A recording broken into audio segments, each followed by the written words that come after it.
an authoritative work on the history of the Second World War, based on documentary material and showing that there was no corner of the globe that was not affected by this largest war that ever took place. The New York Times. The most powerful advantage of this book is that it categorically shows Nazism as an absolute evil. The Sunday Telegraph. The narrative is filled with details taken from diaries, memoirs, and official documents. Summaries of military operations and evidence of civilian suffering are artfully intertwined here. Newsweek. A grandiose account of the most devastating conflict in history explains the goals of major military campaigns, the interrelationships between them, and their impact on both soldiers and civilians. The military aspect is highlighted with particular clarity, while the most impressive is the presentation of the Second World War primarily as organized evil and mass insanity.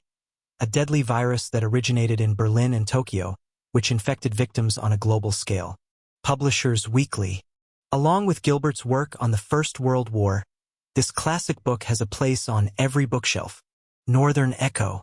The great achievement of Sir Martin Gilbert is his ability not to lose sight of a personality in the history of mass wars and mass suffering. Contemporary Review.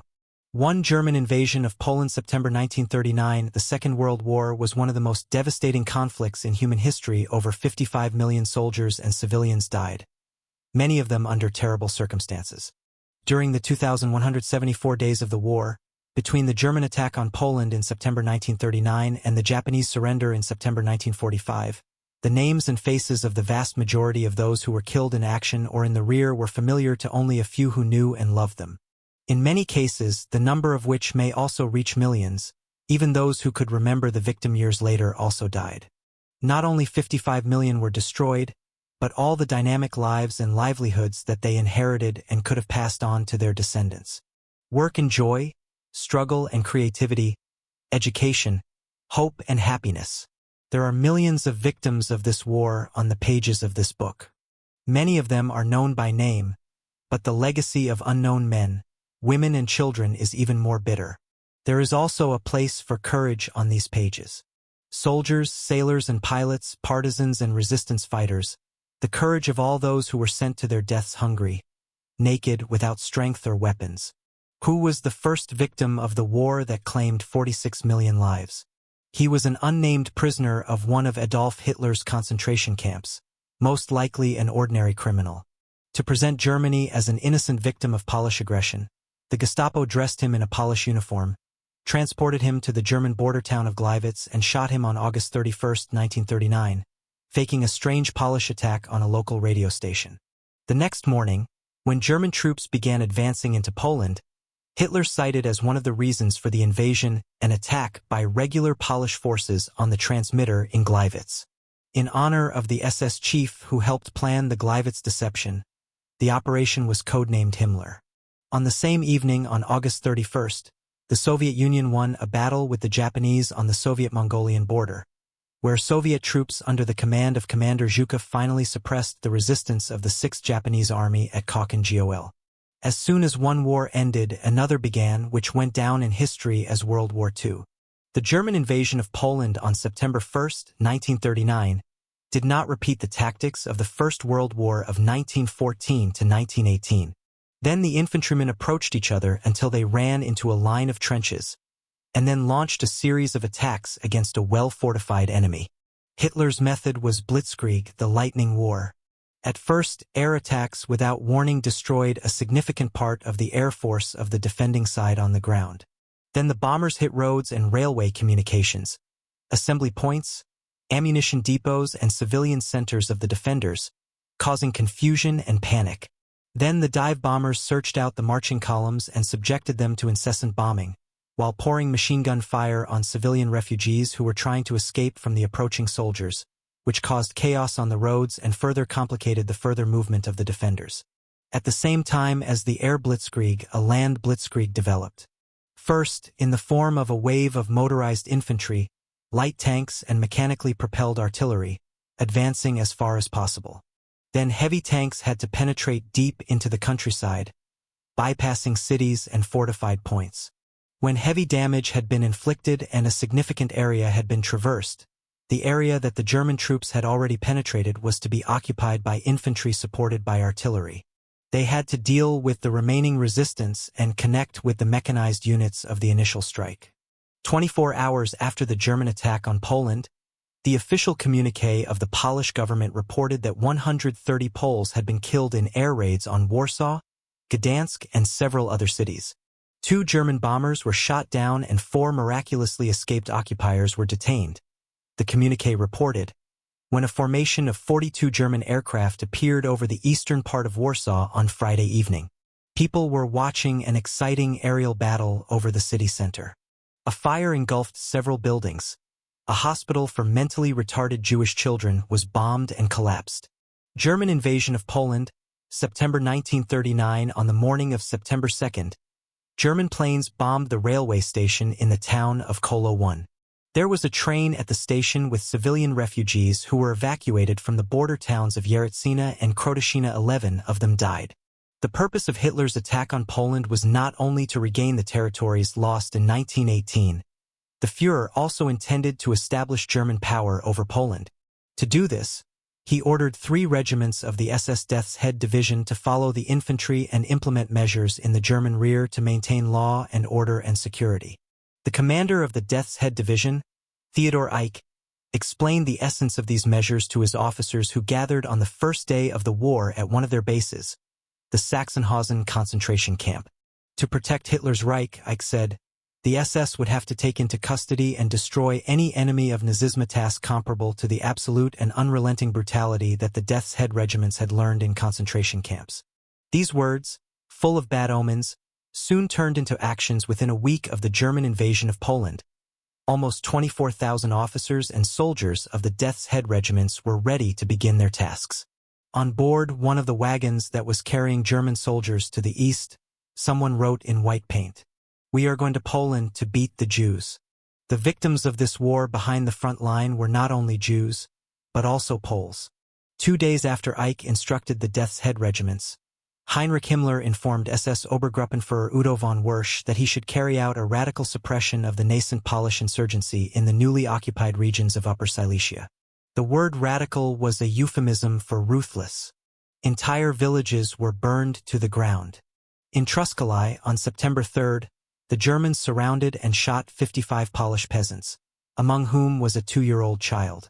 In Waruszow, 20 Jews were ordered to gather in the market square. Among them was 46-year-old Israel Levy. When his daughter, Leib Levy, rushed to her father, the German ordered her to open her mouth for carelessness and shot her there. Leib Levy dropped dead. Then 20 Jews were executed. In the following weeks, such atrocities became commonplace, occurring everywhere and on an unprecedented scale. While the soldiers were fighting, civilians in the rear became victims of mass killings. On the evening of September 3rd, German bombers attacked the defenseless Polish town of Suljow, whose population numbered 6,500 Poles and Polish Jews before the war and increased by another 3,000 refugees. Moments later, the center of the town was ablaze.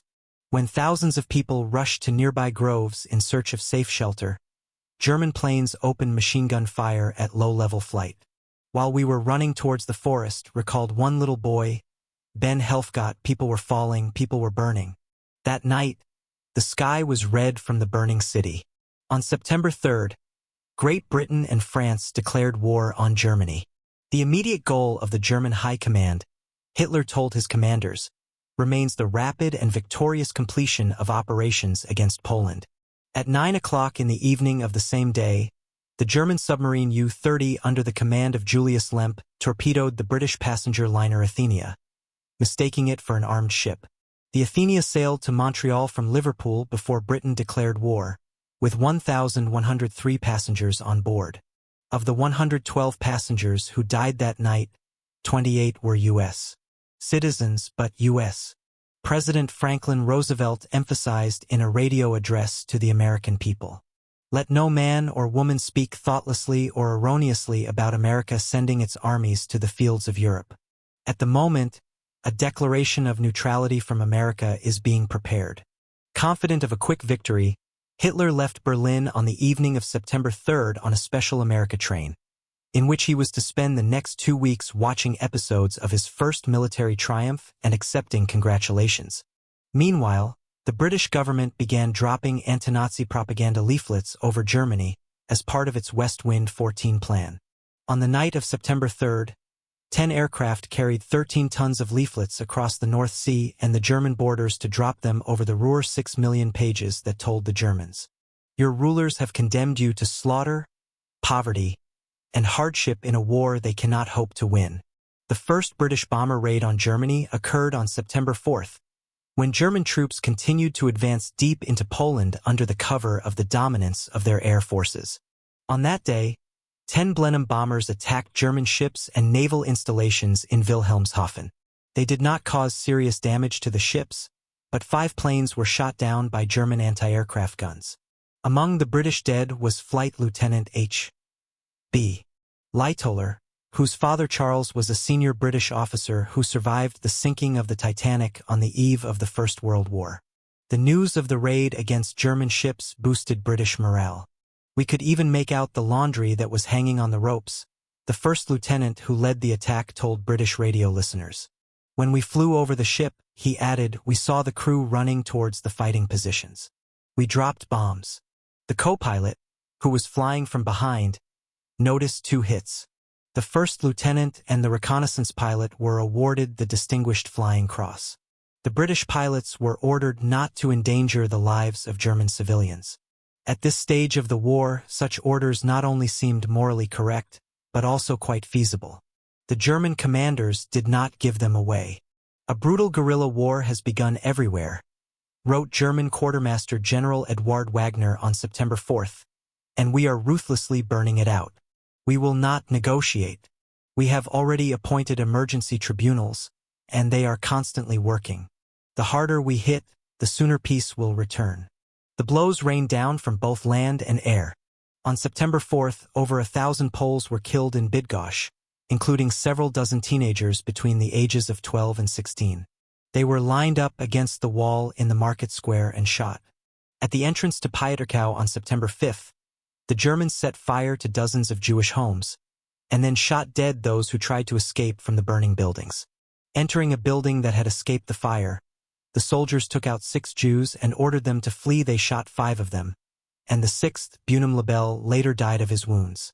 Many cities burned in Poland that week. Thousands of Poles died in the fire or were shot while trying to escape.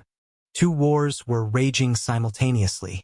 One at the front between armed men, the second in towns and villages far in the rear. A wild and all-encompassing war began at sea. On the same day, September 5th, German submarines sank 5 defenseless merchant ships, 4 British and 1 French. The British did not hesitate to respond. The light cruiser Ajax, which was on combat duty, sank 2 German merchant ships in accordance with the rules of war, as the First Lord of the British Admiralty, Winston Churchill, informed his colleagues in the War Cabinet. The merchant ships couldn't stop on the order. Every day, moving deeper into Poland, the Germans ignored and flouted the rules of war. On September 6th, in the fields near the Polish village of Mroka, after stubborn resistance to a German tank unit, they shot 19 surrendered Polish officers. The rest of the Polish prisoners of war were locked in a railway employee's hut, which was then set on fire. All the prisoners were burned alive. Thus, the prisoners of war did not know whether the rules of warfare set out in a number of Geneva Conventions would be applied to them. The rules according to which the Nazis operated completely contradicted those that had been developed over the previous century. The Jews believed that the conqueror, who declared them his main victim, would unleash the most terrible atrocities on them. In a speech delivered in Berlin 7 months before the outbreak of war, Hitler declared that if it broke out, its result would not be the Bolshevization of the earth, but the extermination of Jews in Europe. 6 days of war have already shown that the killing of Jews is an integral part of the German conquest. The oldest figure in the Zionist movement, Dr. Chaim Weizmann, defiantly wrote to British Prime Minister Neville Chamberlain that Jews would fight on the side of democracies against Nazi Germany. His letter was published in the Times on September 6th. On the same day, the car drove Hitler from his special train to the site of the Battle of Tucheli, where the Polish Corps was surrounded. As he was inspecting the battlefield, news reached him that German troops had entered the city of Krakow in southern Poland. The war was going on for the first week. Krakow, which had a population of over 250,000, was under German control. The next day, September 7th, SS Chief Reinhard Heydrich told SS Special Forces commanders Eicke to move behind the soldiers marching forward. The Polish ruling class must be deprived of the opportunity to cause harm as soon as possible. The remaining lower classes will not receive special education, but their elevation should be prevented one way or another.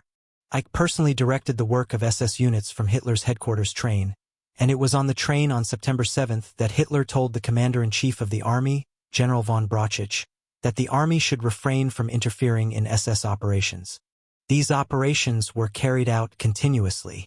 A day after Hitler's conversation with von Brauchitsch, an SS battalion executed 33 Polish civilians in the village of Ksensky. Such executions soon began to occur daily.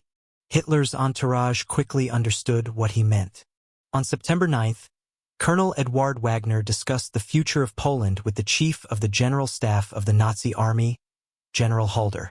The intention of the Führer and Göring, Wagner wrote in his diary, is to destroy and eradicate the Polish nation. You can't even mention more on paper. Britain and France had few military options that would have helped Poland in any significant way. Point 2 On September 7th, French military formations crossed the German border at 3 points near Saarlouis, Saarbrücken and Zweibrücken. However, no serious armed clashes occurred. It was quiet on the Western Front. In London, a specially created committee of the Army Forces of the War Cabinet discussed the scale of the upcoming military operations on the part of Britain. At the first meeting on September 7th, the First Lord of the Admiralty, Churchill, proposed to create by March 1940 an army of 20 divisions. "We must take our place in the ranks," he said, "if we want to preserve the alliance and win the war." The next day, in a report, the Army Committee indicated as the basis for British military planning that the war would last at least 3 years. The first 20 divisions were to be created over the next 12 months, with another 35 by the end of 1941. Meanwhile, Britain inevitably had to place the main emphasis on defense. On September 7th, 2 convoys of merchant ships accompanied by destroyers set sail. One from the mouth of the Thames through the English Channel to the Atlantic, the second to the Atlantic from Liverpool. On the same day, the last defenders tried to hold back the German advance near the industrial city of Lodz in western Poland. Their opponent, the SS combat units, saw the Poles launch another counterattack that evening in Pabianica. They were advancing on the bodies of their dead comrades. They did not tilt their heads, as people do in heavy rain, and most advancing infantrymen Dobit walked with their heads held high, like swimmers fighting the waves. They didn't flinch. It was not a lack of courage, but the overwhelming superiority of German artillery power that forced the defenders to surrender by dusk. The piano was lost. The road to Lodz was open. Those who objected to the excesses of Nazism inside Germany were equally critical of the attack on Poland, but the threat of imprisonment in concentration camps was a powerful deterrent limiting public criticism. Before the war, thousands of Germans fled from tyranny. When the war began, escape became almost impossible, as the borders of the Reich were closed, and increasingly strict restrictions were imposed on movement and communications. The 6 months that have passed since the German occupation of Bohemia and Moravia in March 1939 have allowed the Gestapo system to be extended to the annexed regions. 2 once independent European capitals, Vienna and Prague, were under strict German control. All criticism was punished here, and the independence of the spirit was suppressed. With the outbreak of war, arrests of opponents of the regime continued. Unabated Gestapo records dated September 9th show that 630 Czech political prisoners were sent by train from Bohemia to Dachau concentration camp, north of Munich. Only a few of them have survived harsh working conditions and abuse. Now soldiers and civilians are trapped by the rapid German advance in Poland. 19 Polish divisions were surrounded in the Poznan sector. 170,000 Polish soldiers were captured in the subsequent battle on the Bezura River. Atrocities continued in the rear. On September 8th, several hundred Jews were herded into a synagogue in Benzin, which was then set on fire. 200 Jews were burned alive. The next day, the Germans cynically accused the Poles of this crime, took hostages and shot 30 of them in one of the main squares of the city. On September 10th, General Halder wrote in his diary that a group of SS men forced 50 Jews to work all day repairing a bridge, and then drove them into a synagogue and shot them. Now we are issuing ferocious orders that I have drawn up myself, Colonel Wagner wrote in his diary on September 11th. There's nothing like a death sentence. No other way in the occupied territories. One of the eyewitnesses to the killings of civilians was Admiral Canaris, the head of the Secret Intelligence Service of the German Armed Forces. On September 10th, he went to the front line to observe the German army in action. Wherever he went, his intelligence officers reported to him about the orgy of slaughter. Polish civilians were forced to dig mass graves, lined up on their edge and mowed down by machine gun fire. On September 12th, Canaris went to Hitler's headquarters train, and then to Ilna in Upper Silesia to protest. The first person he saw was General Wilhelm Keitel, Chief of Staff of the Supreme Command of the Armed Forces. I have information, Canaris told Keitel, that mass executions are planned in Poland and that representatives of the Polish nobility, as well as bishops and priests of the Catholic Church, have been appointed to exterminate. Keitel began to convince Canaris to drop the matter. If I were you, he said, I wouldn't get involved in this case. The decision to hold it was made by the Führer himself. Keitel added that from now on, the command of every German army in Poland will have a civilian chief along with a military one. The civilians were supposed to be engaged in what Keitel called a program of racial extermination. A few moments later, Canaris saw Hitler, but did not say anything to him. Shocked by everything he had heard, he returned to Berlin. His loyalty to the Führer had greatly weakened. The former mayor of Leipzig and one of Hitler's opponents since 1933, Karl Gordeler, told a comrade who was also against Nazism that Canaris returned from Poland completely defeated by Germany's inhumane behavior in the war. What Keitel called the racial extermination program, its developers called it something else.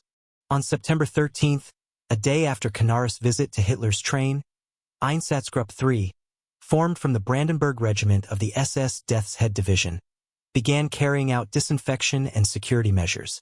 According to her reports, these included the arrests and shootings of a large number of suspicious elements, robbers, Jews and Poles, many of whom were killed while trying to escape. In just 2 weeks, the Einsatzgruppen left behind a trail of blood in more than 13 Polish towns and villages. Now the fighting was centered around Warsaw, which was being violently bombed by German bombers. One of the points on which Canaris protested to Keitel was the ruin of the Polish capital. On September 14th, the bombing was particularly brutal. For 393,000 Warsaw Jews, who made up a third of the urban population, it was a sacred and usually happy day, the Jewish New Year. As soon as the synagogues filled with people, a Polish eyewitness noted in his diary, Naluki, the Jewish quarter of Warsaw, was attacked from the air. The bombing turned out to be bloody. On this day, German troops entered the southern Polish town of Przemysl on the San River, 17,000 inhabitants of which, 1/3 of the population, were Jews. 43 of the most prominent Jewish citizens were immediately arrested, severely beaten and shot.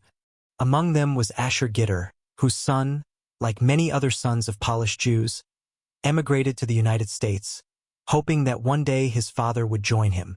On the same day, 5 Jews and 2 Poles were shot in the town of Sieradz. In Czestochowa, the German civil administration ordered the transfer of all Jewish industrial and commercial property to the Aryans, regardless of whether its owner had fled the city or remained. A decree was issued in Piotrkow forbidding Jews to be on the streets after 5 o'clock in the evening. 27-year-old Getzel Frankel, returning home 5 minutes later than the set time, was shot for violating the order. The stubbornly fighting Polish army retreated to eastern Poland under bombardment. One Polish officer recalled how east of Przemysl on September 14th, after his infantry division retreated across the San River, planes flew at us at short intervals. There was no shelter anywhere, there was only the damn plane everywhere. The soldiers were rushing away from the road, trying to find shelter in the ditches, but the horses were in even more dire straits. After one raid, we counted 35 dead horses. This march to the east, the officer wrote, did not look like an army march. Rather, it was the march of some biblical people, driven forward by the wrath of heaven and disappearing into the desert. The next morning in Yaroslavl, Hitler personally watched as the relentlessly pursuing German forces crossed the San River. When the Polish army was disorganized, Hitler's generals proposed to the Führer to force the encircled Warsaw to surrender by starvation, but Hitler rejected the idea of a long and even short siege. He insisted that the Polish capital was a fortress and should be forced to surrender by bombing. The Polish army, trying to escape from German military pressure and air attacks, hoped to regroup in the eastern regions of the country, especially in Lviv, the main city of eastern Galicia. However, in the early morning of September 17th, these aspirations were crossed out. Unknown to the Poles and even Hitler's generals, the secret protocol to the Soviet-German non-aggression pact on August 23, 1939, drew a demarcation line across Poland, the lands east of which the Soviet Union could take control of.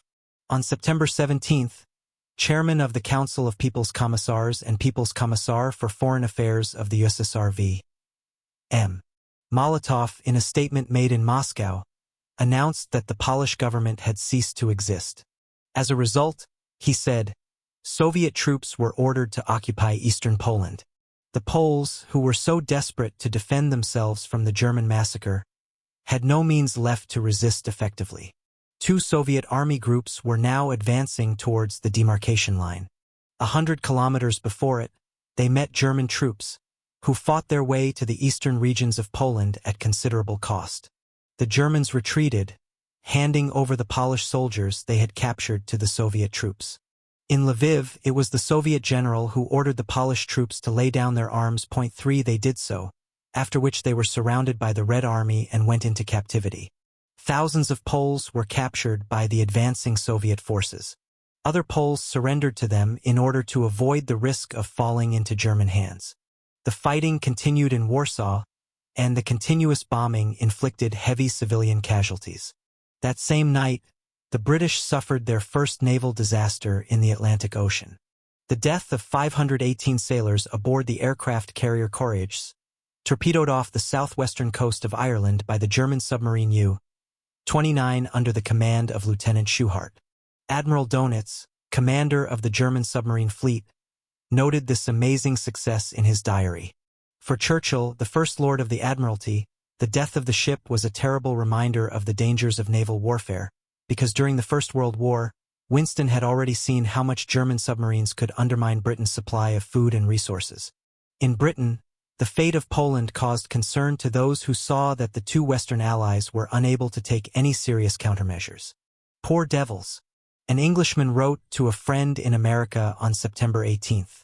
They are great fighters, and I think all of us here are fighting with a heavy feeling that, since they are our allies, we must at all costs inflict such heavy blows on the Western Front in order to distract the Germans. I think we haven't done that so far because neither we nor France have enough cars. The Germans were confident that the British and French would not interfere with their inevitable victory. On September 18th, British radio listeners first heard the nasal voice of William Joyce, who quickly earned the nickname Lord Ho-Ho. He reached out to his compatriots from Berlin, convincing them that the war was lost, just a month after he received a new British passport.